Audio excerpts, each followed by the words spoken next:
The world title race is going to Hawaii. The top 4 best surfers will compete in the Pipe Masters to decide who will be this year's world champion. This is the easiest world title math there has ever been. Whoever finishes the highest will be the world champion. There's 4 people in the running. This is the most excited I've ever been for the world title race, and we're gonna break it all down right here, right now. So like I said, 4 people in the title race, easiest math ever. Whoever finishes the highest wins. 3,000 points separate the top 4.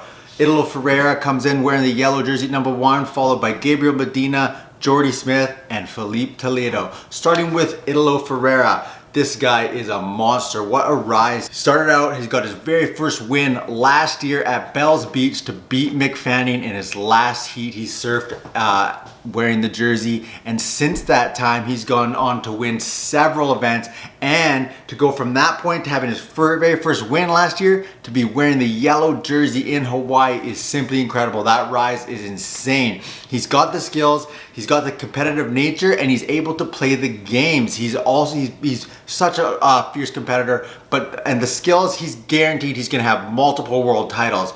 As far as him winning this year, he hasn't been proven in the barrel. So in my opinion, Italo Ferreira is going to win his world titles, although it's not going to be this year. He will win multiple world titles. He's such a complete surfer. He can get massive scores on mediocre waves. So whether he's sitting on priority or not, he's got the skills. However, I don't think he's gonna be able to finish higher than his competitors in the Pipe Masters. He's unproven on barrels as of yet, although he's gonna get there. Number 2, Gabriel Medina coming in number 2. He's already got 2 world titles. He's proven he's one of the most complete surfers, if not the most complete surfer. In my opinion, he's the second most complete surfer, right behind John Florence. He can do it all. He's got an insane rail game. He's got an insane air game. He can ride the barrel as good as anyone, front side or backside, and he has the competitive nature. He has what I call the Medina effect. He gets better as the pressure builds. He gets better. He surfs better. He performs better,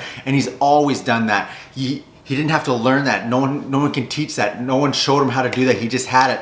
I compare him to Michael Jordan. Michael Jordan averaged over 30 points every single game to the regular season, but as they got closer and closer to the finals, as they got farther and farther through the playoffs, his average points per game went up, and all his best games were in crunch time. So when the lights were brightest and we were on that big stage, he performed the best. Medina is the exact same. You can look back at his career in the early season when the tour is in Australia, he doesn't win, he doesn't perform that great, he's pretty mediocre. But through Europe, when in the last leg of the tour, he's won more than anyone in the last 5 years, and he always performs that pipe. So that's what I call the Medina effect. That's performing well under pressure. You cannot teach that stuff, and he was just born with it. And so for the smart money is on Medina to repeat as champion. Yeah, back to back for his 3rd title overall. So the smart money is on Gabriel Medina.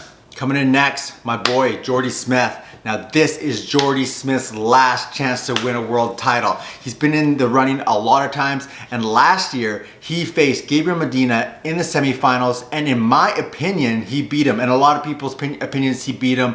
There was discrepancies in the judging, but when it comes to judging in a subjective nature, no sport has been able to solve the controversy when it comes to that subjective nature of scoring with judges. The best thing you can do is take all the questions out of the judges' minds and dominate the performance. Either way, he's got the skills. He's a complete surfer. He's got the barrel. He's improved a lot. He had a very competitive semifinals against Gabriel Medina last year, which Gabriel ended up winning. But in my opinion, this is Jordy Smith's last chance. He's had lots of runners up. This is the best opportunity he's gonna have to win it again. You look at all the people that are coming up behind him. You even got Gabriel Medina, who still hasn't even peaked yet. You got John Florence, who's gonna be coming back next year, and he's the best surfer in the world in my opinion. But also you got the young guns coming up like Kanoa Igarashi, Seth Moniz, Ryan Callanan. These guys are all beasts, and they're just getting better. So it's gonna get harder and harder to win a world title. I don't see Jordy being in a position this good to win a title. So all he's got to do is finish higher than these competitors, and that trophy is his. Best chance, possibly the last chance for my boy Jordy Smith. Coming in at number 4, Philippe Toledo. This guy's sick. He's got some skills, but there's some massive question marks around him that always come up in my mind. He is unproven in waves of consequence, and he's unproven in barrels. He's shown it a few times. One event that really stands out to me is when they were surfing Margaret River at the box when it was really, really heavy. He was sitting on priority and he gave up the best waves multiple times in a row on priority because he hesitated on the waves of consequence. So that's gonna come back to bite him.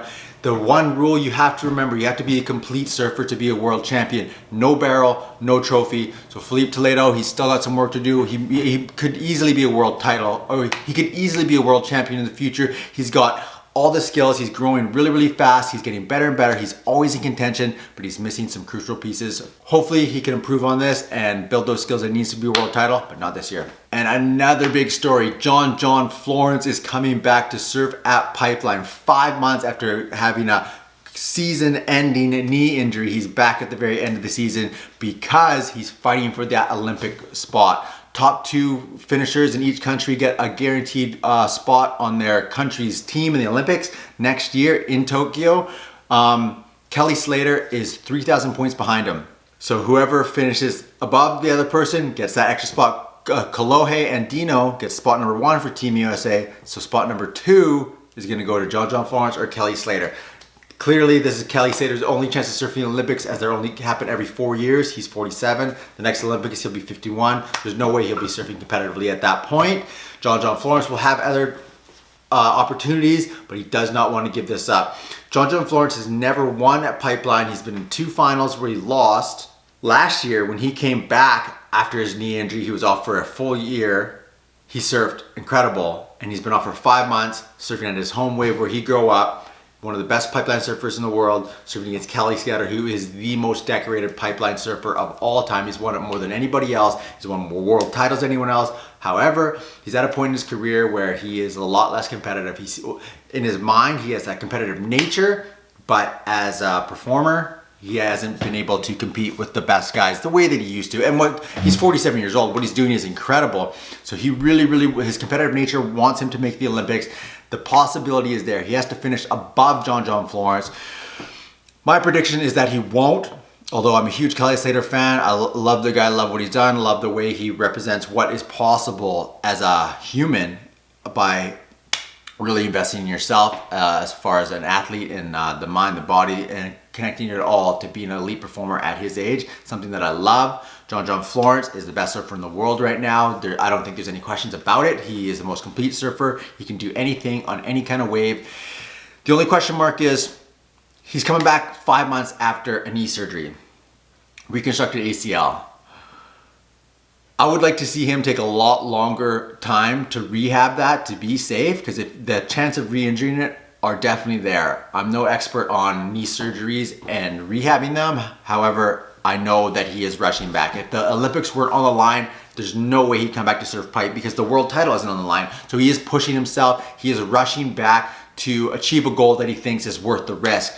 In my mind, I would do the same thing. I'd want to surf the Olympics, the very first Olympics. He's the best surfer in the world right now. He has the best chance at winning a gold medal. So really, what is at stake here is history. The first ever gold medal is really up. It was between him and a couple other surfers. So I think it's worth the risk. However, that risk is there. I think he will edge out Kelly Slater, and he will be surfing the Olympics for Team USA.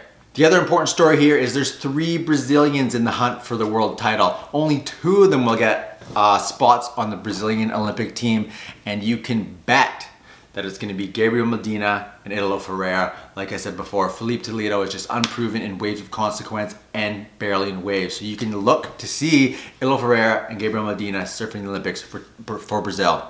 As for my predictions for world titles, if I had a gun to my head and I had to pick right, I would pick Gabriel Medina without even blinking. He's proven he's got multiple world titles. He's second place. All he's got to do is finish the highest. However, I'm going with my heart. I'm picking my boy Jordy Smith to win his first world title of his life. This is the last best chance he's ever gonna have. So I'm going for my boy Jordy Smith. This is Kyle Russ with Hydro Mind Breakdowns. Let me know in the comments who you think is gonna make it to the Olympics, who you think is gonna win their world title this year.